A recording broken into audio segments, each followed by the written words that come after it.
जय श्री गणेश मित्रों, आज मैं बात करने जा रहा हूं कि अद्भुत कर्मों का योग और भोग किस तरह भोगा जाता है। अपने कर्मों का भोग और योग ये दोनों ही पूरक है अपने आप में। मैं जब छोटा था, जब मेरे दादाजी के साथ में जाया करता था,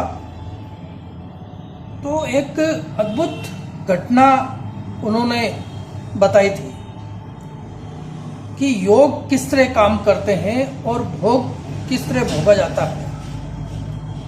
एक विचित्र घटना उन्होंने मेरे को बताया था और अभी भी मेरे जो माइंड और मस्तिष्क में घूम रही है कि इस प्रकार से योग की रहता है और भोग की क्रिया रहती है। ये जो संसार में घटनाक्रम हो रहा है कि आए दिन हत्याएं हो जा रही है और ये जो काल का ग्रास बढ़ता जा रहा है, ये क्यों होता है? ऋषि कश्यप की दो पत्नियां थी, दीति और अदिति। कश्यप ऋषि बहुत बड़े विद्वान थे और अनैतिक जो क्रियाएं दीति चाहती थी, तो सुबह के टाइम पर जो क्रिया ये होती है, उसमें जब बच्चा वो टाइम में की क्रिया से भ्रूण उत्पन्न होता है, तो वो अत्यधिक तीव्र और कामुक होता है। काम ज्यादा रहने की वजह से जो क्रियाएं पति और पत्नी करते हैं वो रात्रि में किया जाता है, लेकिन जो दिन में अभी कुछ हो रहा है तो उसके लिए तो भुगतना ही है। ऋषि कश्यप की पत्नी दीति दिन में कामुकता चाहती थी, तो राक्षस हिरण्यकश्यप और हिरण्याक्ष पैदा हुए। राक्षस प्रवृत्ति का जो पैदा होना बहुत ही बड़ा घातक रहता है। अपने बच्चों को किस तरह से पाला जाता है, किस तरह से उसको शिक्षा दी जाती है, अभी आप उसको अच्छी तरह से 13 साल या 15 साल तक अच्छी शिक्षा दीजिए तो आपका वही अंगुली पकड़ करके आपको चलना सिखाएगा और अच्छी सेवा पूजा करेंगे। लेकिन उसकी परवरिश आप बिल्कुल गलत कर रहे हैं तो आपके साथ ही गलत होगा। ये शिक्षा का आधार है। अनैतिक क्रिया में बच्चे जब होते हैं तो ये उसका तीव्र इच्छा, प्रबल इच्छा से वो जात पात नहीं देखते और केवल मस्तिष्क में उसको घूमता रहता है कि यही जीवन है। तो राक्षस प्रवृत्ति के पैदा होते हैं। अपने कर्मों का भोगना ही पड़ता है, तो अपने बच्चों का कर्म माता पिता को भोगना जरूरी है। ये क्रिया है, ये क्रियाएं, ये योग, ये समझ से परे है। हम इसको समझना चाहिए। जब मैं बचपन में छोटा था, दादाजी की पास में बैठता था और उसकी विद्या सीखता था, तो आज मेरे में ज्योतिष के गुण और आयुर्वेदिक के गुण मेरे मन और मस्तिष्क में रहते हैं। क्योंकि मैं बचपन की पढ़ाई करने से विद्या अध्ययन करना मेरा शौकिया तौर पर, या मैं खुशी होता हूँ कि ये मैंने विद्या सीखा है। एक ज्योतिषी बहुत बड़ा विद्वान पुरुष था। हम जब उनके घर पर गए तो उनकी पत्नी ने उस बहुत बड़े ज्योतिषी को चप्पल मारते हुए गई थी। वो मैंने नज़ारा देखा है। और मैं जैसे ही हम दोनों दादाजी और मैंने एंटर किया तो वो पंडित जी को पूछा, आप तो बहुत बड़े विद्वान पुरुष हैं और हमने जो नज़ारा देखा है वो क्या है? तो शांत स्वभाव से वो ज्योतिषी जी ने हमारे को बिठाया और 5 या 10 मिनट के बाद हम जो जिस उद्देश्य से गए थे वो उद्देश्य से उन्होंने हमारा समाधान कर दिए। फिर उन्होंने एक बात हमको सुनाई थी कि पूर्व जन्म में मैं एक कौवा का रूप में था और ये मेरी धर्म पत्नी गाय थी। मेरा इस गाय के ऊपर बैठ करके टॉन्च मारता था और इसका खून मैंने पीना शुरू करा था।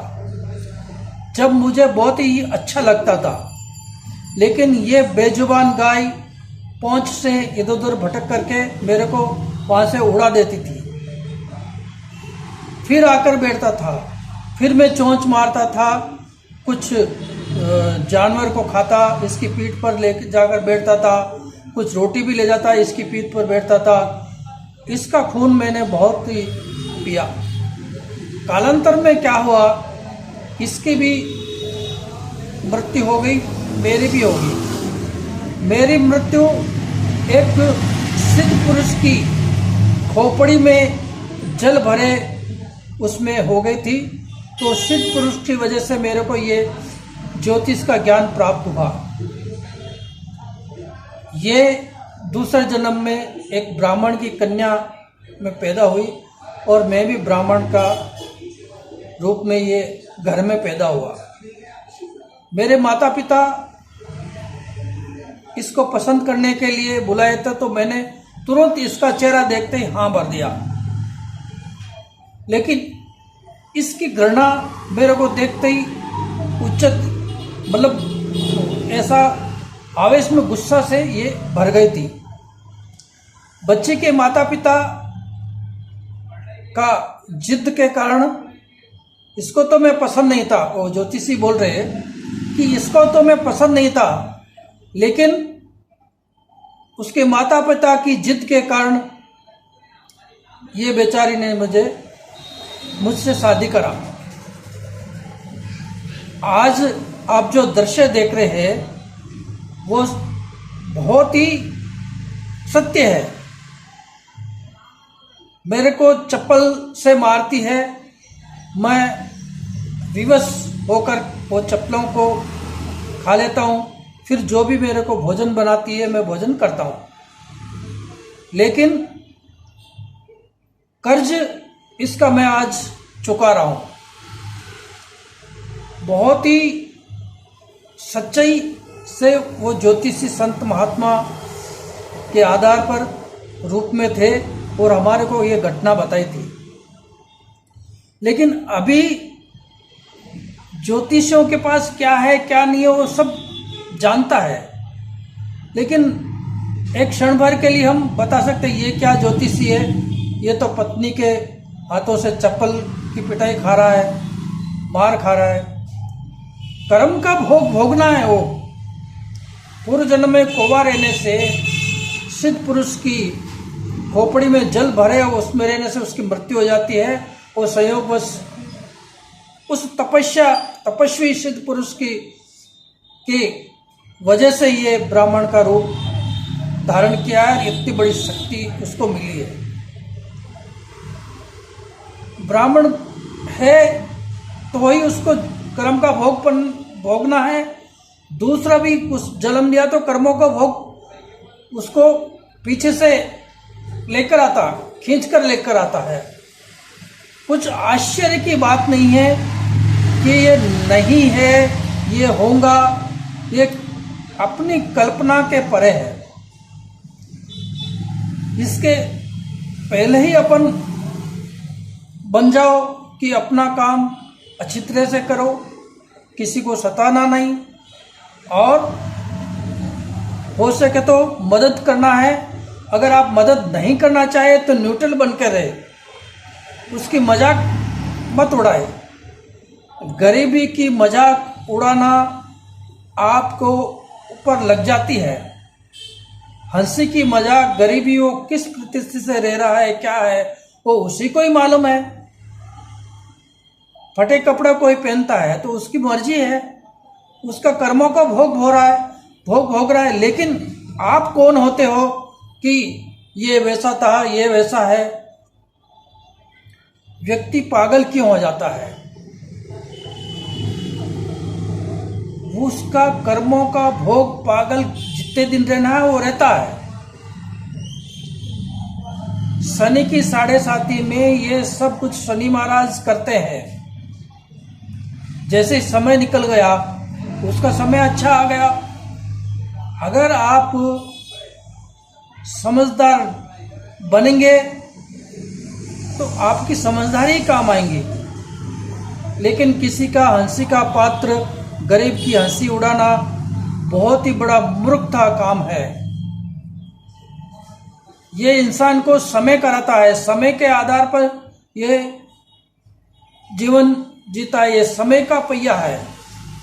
जो जो समय का पहिया चलता है वो ही उस तरह से गाड़ी आगे बढ़ती है। अपन समय को नहीं बांध सकते। कर्म अपना करना है। सूर्य टाइम पर रोशनी देता है। चंद्रमा का काम सूर्य की रोशनी लेना और अंधेरे में कुछ दिखाना है। प्रतिबिंब के कारण जी रहे। चंद्रमा सूर्य की प्रतिबिंब है, ये समझना चाहिए। इतने बड़े ग्रह देवता रहते हुए भी समय के आधार पर चलते हैं, इसलिए समय का फायदा उठाओ। जब समय का फायदा नहीं उठाएंगे तो आपके ऊपर कुछ न कुछ योग लग सकता है। इसलिए अपना नियम, धर्म, पूजा पाठ इत्यादि बहुत ही अच्छी तरह से करना चाहिए। समय का चक्कर में राजा और अंक चले गए और ये क्रियाएं कलयुग में प्रबल होती रहती है, लेकिन इस पर कोई विश्वास नहीं करते। ये सभी कहानी समझ करके हंसी उड़ा देते हैं। तो